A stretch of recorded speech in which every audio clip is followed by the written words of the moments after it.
1 João, capítulo 1, versículo 9. Se confessarmos os nossos pecados, Ele é fiel e justo para nos perdoar os pecados e nos purificar de toda injustiça.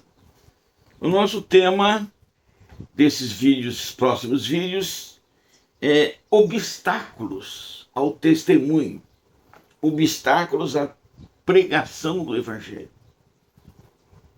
O principal obstáculo, o que realmente impede você de pregar o Evangelho, é você mesmo. Se acontecer exatamente como está falando aqui em 1 João 1,9, não há como você transmitir o Evangelho de Jesus Cristo, que era um homem santo, separado de Deus, que veio para morrer no nosso lugar, veio para levar os nossos pecados. Não há como você tentar transmitir esse Evangelho fazendo coisa errada. Se você está pecando, se você está falhando, se você está errando, se você está cometendo coisas que não agradam a Deus, jamais vai agradar aos homens, às pessoas. Eles não vão aceitar. E se eles não aceitarem, não vão aceitar a sua palavra também. Não vão receber. Então, um dos principais obstáculos à pregação do Evangelho é o homem estar no pecado. É o errado tentando consertar os outros. É aquele que diz: faça o que eu mando, mas não faça o que eu faço. Jesus não veio aqui para fazer isso. Ele foi um líder em que nós, os discípulos, andamos atrás dele. Seguimos as suas pisaduras. Seguimos a sua rota. E para seguir a rota, ele teve que se separar, teve que ser um santo homem de Deus. E é justamente isso que ele quer de nós. É verdade que nós, para chegarmos até isso, nós temos que ser totalmente dirigidos pelo Espírito Santo. Mas você não pode estar fazendo tudo errado tentando pregar o Evangelho. Aliás, diga-se de passagem, se um homem vai lá e comete um erro fora da igreja, e se ele sobe no púlpito da igreja e vai tentar pregar o Evangelho, e uma daquelas pessoas que estava lá fora e viu ele fazendo coisa errada, ele vai olhar e já vai desacreditar na hora, né? Esse cara aí é um safado.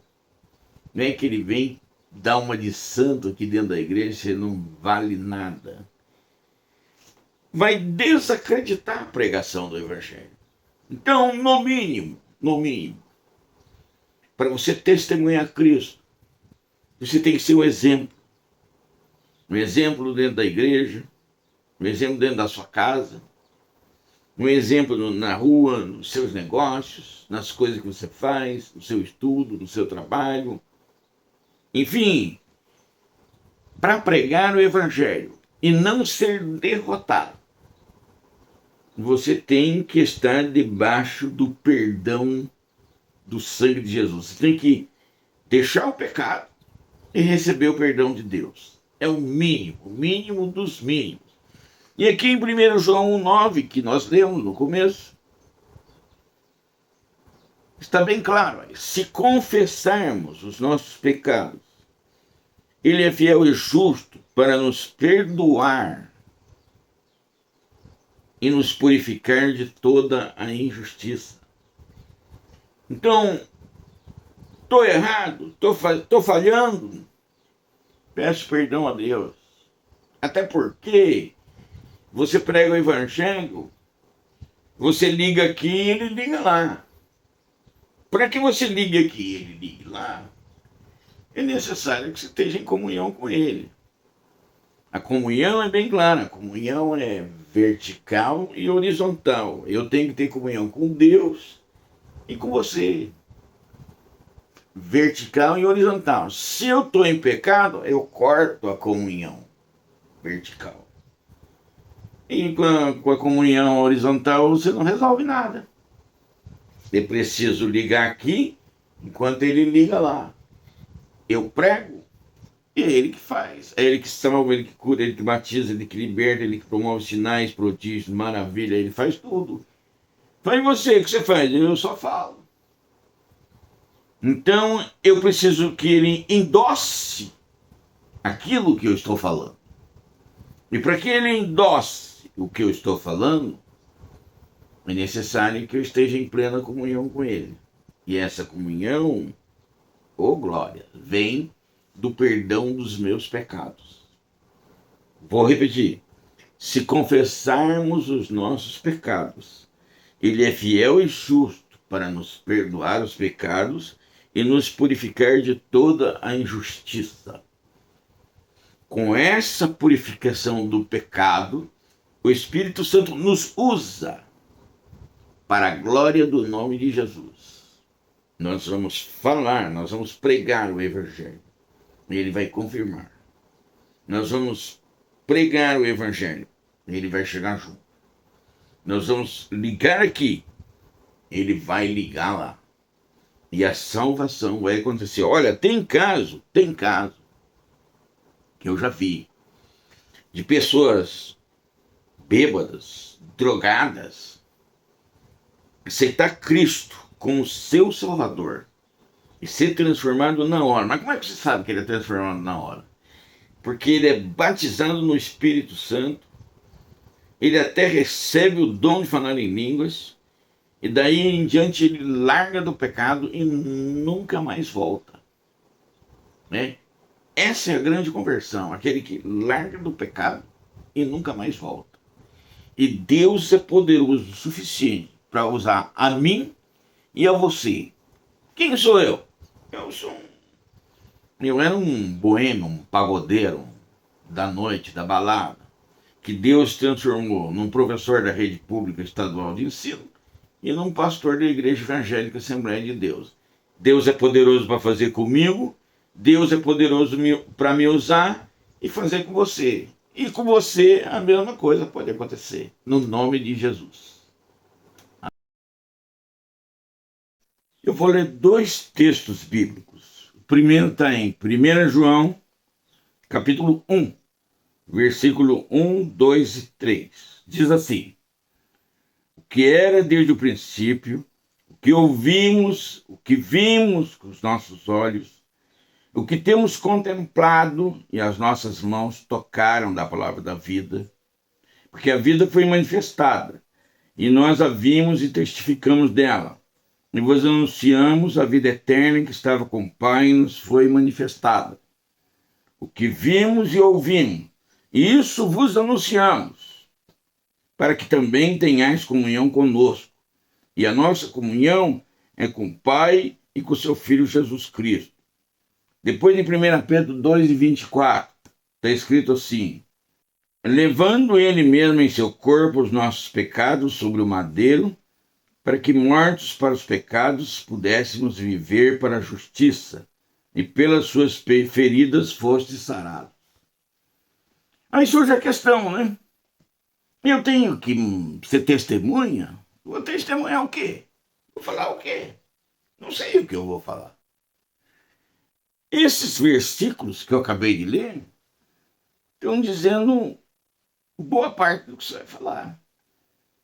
Você vai falar do que você leu, do que você viu, do que você ouviu, sobre o próprio Cristo, sobre a obra da redenção, como que o ser humano estava numa situação degradante, terrível, e como Deus mandou o seu Filho unigênito para morrer na cruz, para salvar a nós, pecadores, para remir a nossa vida, as nossas almas. Você vai falar dele. Olha, tem assunto para você falar a vida inteira. Você vai falar do que ele passou para a salvação das nossas almas. Você vai contar tudo que ele passou. Por exemplo, tem salmo, tem texto que mostra o sofrimento dele na cruz, como ele enfrentou tudo aquilo por amor a mim, por amor a você, por amor à humanidade, ele deu a sua vida. Esse último texto aqui, né, que eu acabei de ler, 1 Pedro 2,24, aí, levando ele mesmo em seu corpo os nossos pecados sobre o madeiro, para que, mortos para os pecados, pudéssemos viver para a justiça, e pelas suas feridas somos sarados. Contar, e olha, quem não assistiu o filme de Cristo, da obra da redenção, quem já não leu a Bíblia, quem já não esteve na igreja, não viu pregações a respeito de tudo aquilo que ele fez para salvar a humanidade, da situação que ele passou por nós, do problema, a problemática que ele enfrentou para livrar a humanidade. Você só vai falar daquilo que você viu e ouviu. Não sabe o que vai acontecer? Deus vai usar você, vai usar a sua vida, vai usar a sua alma. Um dia um novo convertido na igreja foi evangelizar, foi lá ser testemunha. Daí ele contando depois, conheci um homem numa casa, uma família, o cara tinha uma altura assim formidável, corpulento, forte. Mas daí eu falei que eu tinha vindo falar de Jesus e falou daquilo que ele viu e ouviu. E no que ele começa a falar, o homem começa a lacrimejar. Daqui a pouco o homem estava chorando copiosamente. Por quê? Porque à medida que você fala, o Espírito de Deus convence do pecado, da justiça e do juízo. Né? Ele diz que a Bíblia, no livro dos Provérbios, diz que sábio é o ganhador de almas, o ganhador de almas sábio é. Mas na verdade é ele que faz. A gente só é o porta-voz da palavra. De repente aquele homem enorme começou a chorar. E ele pergunta se quer aceitar Jesus como seu único e suficiente Salvador. Eu quero. Aí o homem ajoelhou. De repente ele falou, meu Deus do céu, com quem diz que eu estou fazendo aqui, né? Aquele brutamontes dentro da casa dele, na frente da família, se ajoelhou diante dele, ele ficou estupefato. Ele ficou boquiaberto. Por quê?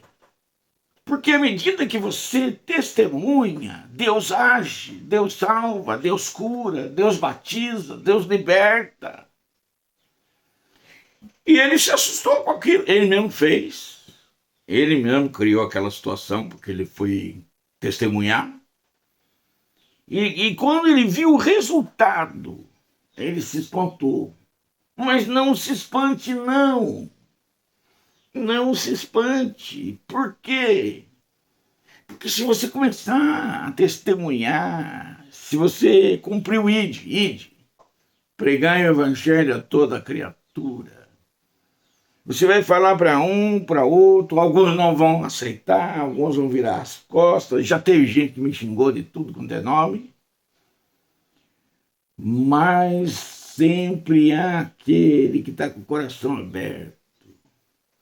E aí Deus vai agir nele e ele vai se converter. Se você vê um brutamonte chorar, não estranha não. É a mão de Deus tomando tudo aquilo que você está testemunhando e salvando uma alma. Faz a sua parte. Prega aquilo que você ouviu. Fala daquilo que você viu. E você vai ver a mão de Deus agir. Faça isso. Experimenta fazer. Se for possível, quando estiver em vós, tende paz com todos os homens. Se for possível, quanto Quanto? Da ideia do quê? Quantidade. Quantidade. Olha, o diabo vai provocar você. O diabo vai trazer pessoas para provocar você. Pessoas vão se levantar, querendo tirar você do sério, tirar você do rumo, te deixar nervoso. Às vezes você até comete uma falha. E você pede perdão e o cara quer montar em cima de você, ainda fazendo uma pressão lascada. Mas a Bíblia está dizendo aqui, ó, nesse versículo, ó, o quanto você puder, quanto estiver em vós, tende paz com todos os homens. Não dá para mim pregar o evangelho aqui e no dia seguinte aparecer no jornal, na revista, na televisão, que eu tive uma briga de trânsito. Não dá. Não dá para mim pregar o evangelho para todo mundo e a gente se torne conhecido. Todo mundo conhece um ganhador de alma. E de repente saiu uma notícia de que brigou na fila do banco, ou brigou numa fila qualquer. Não dá. Não dá. Não dá. Por quê? Porque repercute mal. Quanto depender de vós, tende paz com todos os homens. Quanto, ideia de quantidade, você pode suportar. E se você não suportar, aí vai estragar tudo. Sabe, queridos, uma vez eu estava na fila do banco e a fila estava enorme. Era dia de pagamento. Eu sou professor da rede pública de ensino. E de repente estou na fila de banco, né? Aquela tensão. Aí entra um cara grandão na minha frente. O cara surgiu do nada, não sei de onde veio aquilo. E eu protestei, falei, ô fulano, que negócio é esse? O cara se virou contra mim e queria brigar comigo. O cara falou muita besteira. Aí chegou uma certa hora que ele me encheu o saco. Eu falei, Jesus de Nazaré, vira a cabeça para lá, vira o rosto para lá, que eu vou dar um murro nesse cara. Dá uma de que ele é mais alto que eu, dá um de baixo para cima, aqui no queixo dele, que ele vai cair duro. Daí o Espírito de Deus falou comigo, não faça isso. Não faça isso. Eu já estava com o saco cheio. Não faça isso. E aí ele me deu um vislumbre. Olha o que vai acontecer amanhã. Ele me deu uns vislumbres. Professor da rede pública e pastor da Assembleia de Deus briga na fila de banco. Eu ia aparecer no jornal. Até a Globo, capaz da Globo vir aqui filmar, só porque é um cara de bem que cometeu um erro. Deus me deu o vislumbre e falou, não faça nada. E eu não fiz nada. Aí de repente alguém lá na fila, lá no comecinho da fila, porque a fila era enorme. Pô, fulano, o que você está fazendo aí? Brigando aí? Seu lugar é aqui, ó. Aí que eu entendi. Ele saiu da fila do banco e foi fazer alguma coisa. E a fila andou. E ele veio e entrou no lugar errado. Porque eu protestei e ele queria brigar comigo. E tinha gente que falava para mim, você quer que eu chame a polícia, moço? Quer que eu chame a polícia? Eu falei, estou tentando evitar a encrenca aqui, tentando inventar, e me livrar do escândalo. Ainda querem chamar a polícia. Eu falei, não, deixa para lá. Aí o cara foi para lá e de lá ele continuou me xingando. Aí eu já vi que ele estava possuído, né? O negócio dele era me tirar fora do sério. Porque se ele me tirasse fora do sério e eu brigasse na fila do banco, a minha autoridade de pregador do evangelho acabava ali. Nem sei o que ia acontecer comigo. Eu ia poder pedir perdão? Deus perdoa o pecado? Perdoa. Só que a mancha fica. Pega um lençol branco, joga um piche nele. A marca não vai sair nunca mais. Então, ia sujar a minha ficha. Eu fiquei uma semana doente. Porque eu não pude dar um. Mas a Bíblia diz: quanto depender de vós, tem de paz com todos os homens. Você pode aguentar. Eu posso aguentar. Nós podemos aguentar. Evitar encrenca. O trânsito, o tempo todo está oferecendo encrenca para você. Mas não aceite. Eu me lembro que uma vez eu levei uma fechada no homem e pisei fundo. E saí, balancei a cabeça para ele assim, saí andando, nem falo nada, eu costumo balançar a cabeça assim.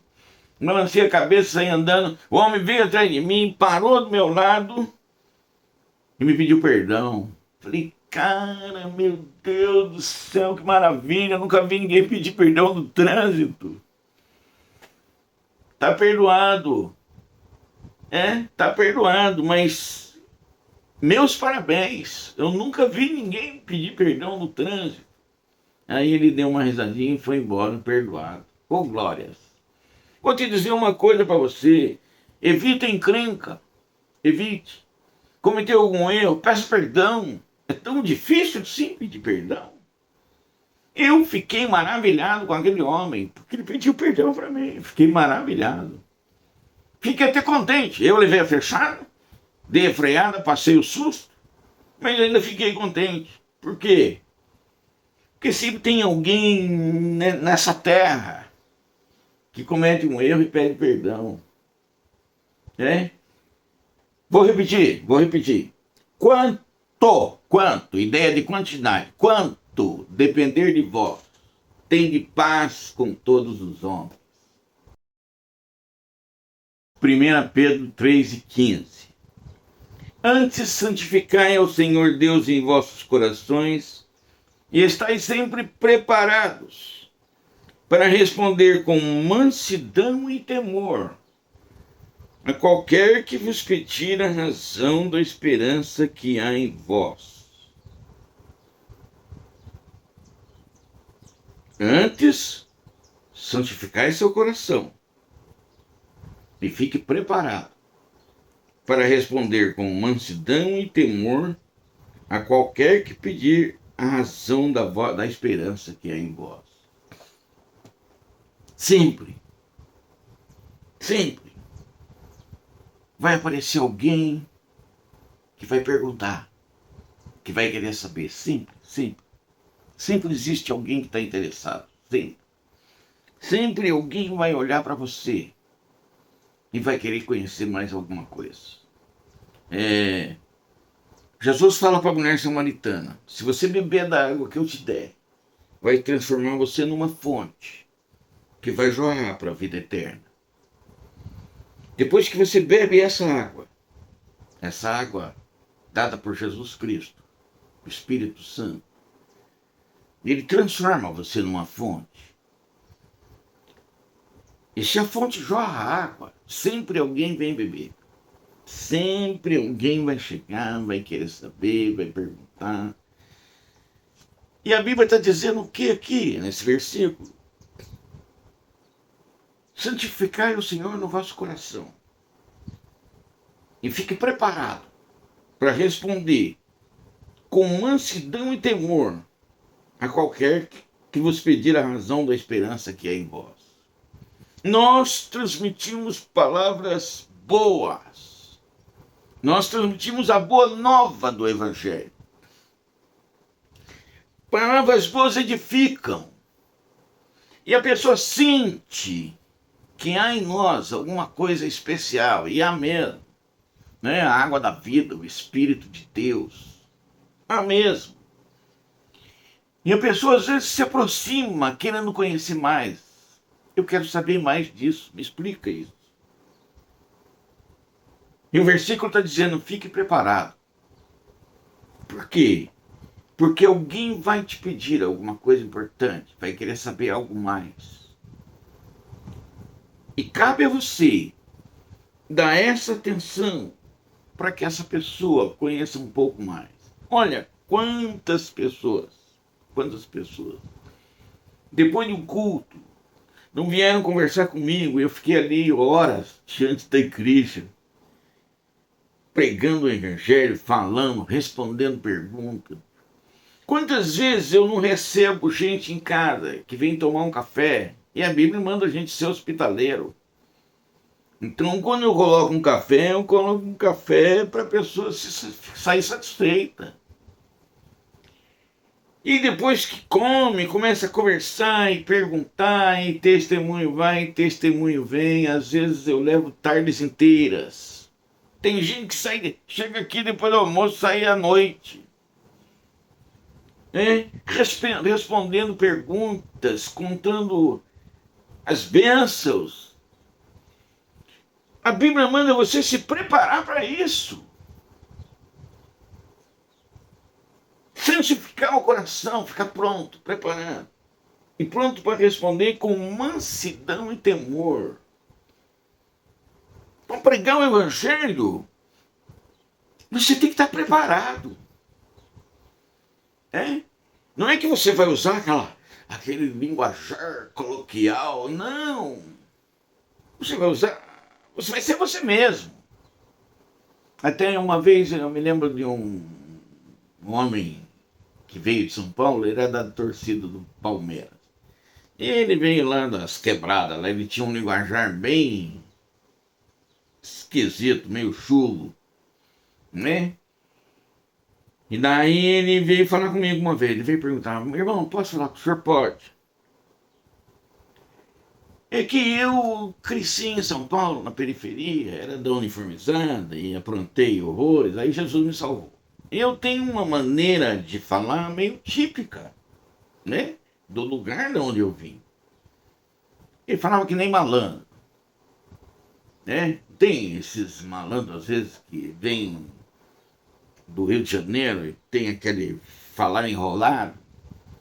Ele tinha algo parecido, né? Só que ele veio da periferia de São Paulo. E daí cobravam que ele tinha que mudar. Eu olhei bem e falei: meu Deus do céu, mas para falar para pessoas que só entendem esse linguajar, não há nada melhor do que um pastor que fala igual a eles. Irmão, eu falei: não, você tem que ser você mesmo. Se Deus quisesse mudar você, tinha mudado. Ele quer usar você do jeito que você é. Quer que você fale do jeito que você fala. Olha, ele virou um ganhador de alma na prisão. Uma vez eu fui lá pregar na igreja dele, lá o que tinha de ex-presidiário tinha de monte. Por quê? Tinha o mesmo linguajar. Ele falava, os homens entendiam o que ele estava falando. Ele falava de Jesus da maneira deles. E eles aceitavam, porque pensavam que não, esse aí é dos nossos. Você está falando é porque Deus fez mesmo. E acreditava nele. E muita gente começou a se converter e a igreja começou a encher. Irmão, você só tem que estar preparado por Deus, para que Deus te use. Não é o teu linguajar, não. Deus usa você do jeito que você é. Eu dei um exemplo aí, entendeu? O homem falava um linguajar muito comum entre malandro e prisioneiro. E Deus começou a usar ele para salvar a alma. O importante é que você santifique a Deus no coração e fale com mansidão e temor. Deus vai usar a tua vida. Você vai ser um ganhador de almas. Deus vai usar você. No nome de Jesus. Tito 3, do 9 ao 11. Mas não entres em questões loucas, genealogias e contendas, e nos debates acerca da lei, porque são coisas inúteis e vãs. Ao homem herege, depois de uma e outra demonstração, evita-o, sabendo que esse tal está pervertido e peca, estando já em si mesmo condenado. debates improdutivos, discussões, xingamentos, não resolve nada, não leva a nada. Tem gente que não quer nem te ouvir, ele quer encrencar com você. Tem gente que só quer arranjar problema. Quer criar uma discussão, uma dissensão, uma divisão, quer atrapalhar. Não deixa atrapalhar, ou sai fora, ou convida para se retirar. Falando, não vou ficar discutindo com você. E sai fora. A Bíblia está sendo muito clara. Não entres em questões loucas, genealogias, contenda, debates acerca da lei, porque são coisas inúteis e vãs. Não vai chegar a nada, o cara não vai mudar por causa disso, não. O homem herege depois de uma e outra demonstração, evita-o, sai fora. Sabendo que esse tal está pervertido e peca, estando já em si mesmo condenado. Você vai pregar, quer ouçam, quer deixem de ouvir. Mas se quiser criar encrenca, discussão, debate, não é por aí. Eu estava dando um estudo uma vez numa igreja e um homem levantou para fazer uma pergunta para mim. Eu sou pré-tribulacionista e o homem era pós-tribulacionista. Então ele queria entrar num debate comigo sobre o pré-tribulacionismo e o pós-tribulacionismo. Se eu fosse entrar num debate com ele, é um debate que está aí há centenas de anos. Alguns se posicionam achando que vai sair da grande tribulação e outros se posicionam achando que vão enfrentar a grande tribulação.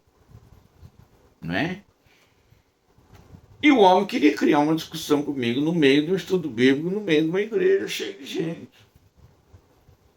Aí ele veio, fez uma pergunta, até respondi, depois ele veio, fez outra, eu cortei ele. Falei, fulano, essa discussão entre pré-tribulacionismo e pós-tribulacionismo é uma discussão de centenas de anos.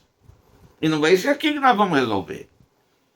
Se o senhor quiser andar num debate comigo pela internet, o senhor entra em contato comigo, dá as alegações que eu vou rebater as suas alegações. E ele fez. Ele entrou em contato comigo, se ele apresentou X versículos dizendo que ele ia passar pela grande tribulação, eu apresentei 2X mostrando que não vai passar porque Cristo vai arrebatar a igreja antes. É nisso que eu acredito. Que Deus vai nos tirar do pior. Nós vamos chegar até o início de dores. E daí ele vai tirar a igreja fora. Agora, entrar num debate desse, no meio de um estudo bíblico, numa igreja lotada, seria um absurdo.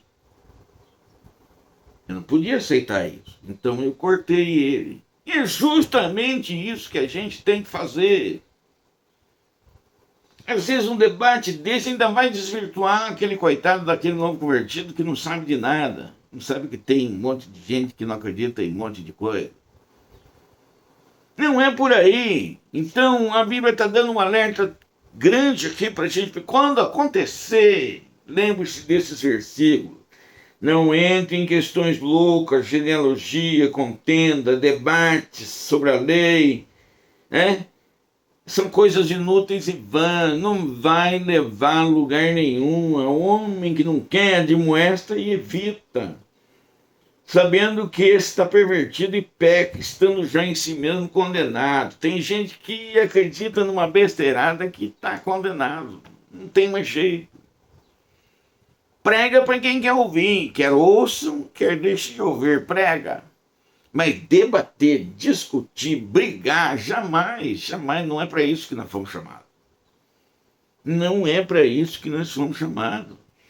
Não interessa para nós, olha, não interessa nem rebater certas acusações que fazem. Por quê? Porque não leva a nada. Ninguém vai mudar aquilo que você pensa, o que eu penso. Né? E você também não vai conseguir mudar o que o cara pensa, que às vezes está todo desvirtuado. Não tem como. Não, de jeito nenhum.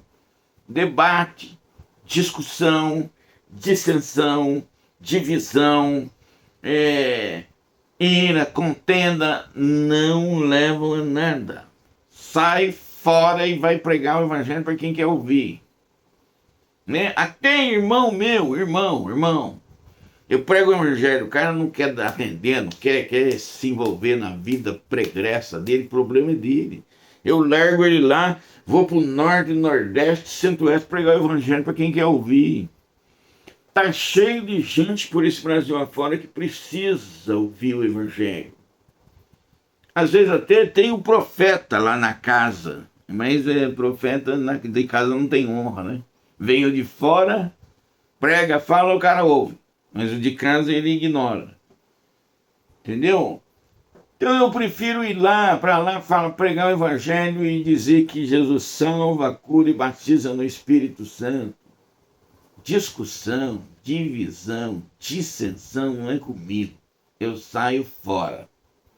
Saia fora também, porque é a orientação da palavra de Deus. Lucas 24:49.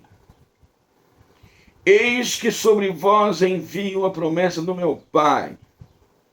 Ficai, porém, na cidade de Jerusalém, até que do alto sejais revestidos de poder. Poder de Deus para pregar o evangelho. É necessário. É necessário. Veja bem. Jesus salva, cura, batiza, liberta.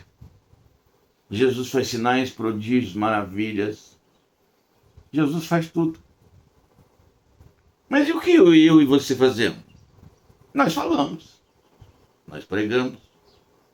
Nós ensinamos. Né? E pregar o evangelho a toda criatura. E ensinar as nações. Nós fazemos isso. Mas é ele que faz tudo. Todo o processo do poder da transformação é ele que faz. Você prega e o sujeito vê, né, o reino. Ele nasce de novo e vê o reino. Você prega, mas ele nasce da água e do Espírito e entra no reino. Quem faz todo o lado espiritual? Deus, Jesus de Nazaré. É ele que faz. Mas quem fala somos nós. Tem que haver uma união do poder de Deus com a nossa vida. É a gente que fala, mas é ele que faz. Você precisa ter esse poder na sua vida. Você precisa ter esse poder. Porque esse poder ajuda a converter, ajuda a convencer as pessoas que Deus está presente. Que é ele que salva, ele que cura. Deixa eu dar um exemplo para vocês. Aqui em Caraguatatuba tinha um ferro velho que era dirigido por um japonês de esposa e família. E a esposa se converteu e quis fazer uns cultos dentro da casa dela. E eu fui lá pregar na casa dela. O japonês era um homem silencioso, pacato, quieto. E ele não falava português direito. Então, ele parava, sentava e ficava observando. E ela queria que Jesus convertesse ele, mas e o que ele podia fazer? Você só pode falar. É Jesus que salva, que cura, que batiza, que liberta. Você não pode fazer nada. Aí um dia eu estava assim, pregando, e Deus me toma numa língua e fala com o japonês. Em japonês. Aí o japonês ouvia atenciosamente aquilo que estava saindo pela minha boca.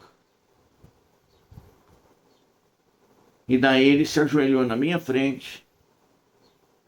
E eu fiquei assim, né? Aí Deus parou de falar com ele, minha boca se fechou. E eu fiquei, meu Deus do céu, o que está acontecendo aqui, né? Aí eu perguntei para ele, o que está acontecendo? Ele falou, não, eu quero aceitar esse Jesus aí que você falou aí. Meu Deus do céu, eu não falei nada, o senhor que falou com ele. Mas daí eu orei por ele, pus a mão, o homem se converteu. E eu, para falar a verdade, eu era muito novo convertido na época. Eu devia ter sentado com a mulher dele, com ele, e perguntado coisas, para esclarecer, É gostoso, é curioso ver o que Deus faz. Deus falou com os japoneses, em japonês, o homem se converteu, a família toda se converteu, o homem morreu salvo, e eu não sei o que Jesus falou com ele até hoje. Não sei. Mas eu achei aquilo fantástico. E não aconteceu uma vez só, não. Já aconteceu várias vezes. De Deus falar com uma outra pessoa na língua dela e eu não saber nada. Uma vez Deus estava falando com uma pessoa na outra língua e eu que estava falando ainda falei, oh, Jesus, mas eu não entendo nada. Não dá para o senhor arranjar um intérprete. Aí ele levantou o intérprete. Daí a minha boca falava e o intérprete interpretava. Mas esse poder de Deus é fabuloso. Ele fala de coisas assim que são fantásticas. É uma emoção a mais. E é uma salvação de alma a mais. Entendeu? Você precisa contar com esse poder de Deus. Tem gente que não acredita. Não. Os dons não são atuais. Não acredita, não recebe. É simples assim. Fé não é ver para crer, é crer para ver. Então creia, somente creia. Busque esse poder de Deus, busque esse poder que nós estamos falando aqui, né? Para quê? Para que aconteça milagres e Deus salve almas. E eis que sobre vós envio a promessa do meu Pai. Ficai, porém, na cidade de Jerusalém, até que do alto sejais revestido de poder. Se ninguém acreditar, creiamos eu e você, que Deus vai usar poder sim, e vai salvar almas, porque para isso é que ele veio e para isso que ele reveste de poder. Ele reveste para isso. Busque a face do Senhor. Ore, jejue, peça a ele. Eu quero. Eu quero ser usado com poder, eu quero ganhar almas. Busque, peça. Ele vai te dar. E você vai viver uma vida de aventuras espirituais, culminando com inúmeras pessoas aceitando Cristo como Salvador e mudando de vida. Transformação da vida, transformação da alma. Não deixa que isso seja um obstáculo. Não, de jeito nenhum. Mas Deus pode te usar e favorecer e você ganhar muitas almas. Buscai poder do alto. Buscai poder de Deus. Peça para ele. Creia. Somente creia.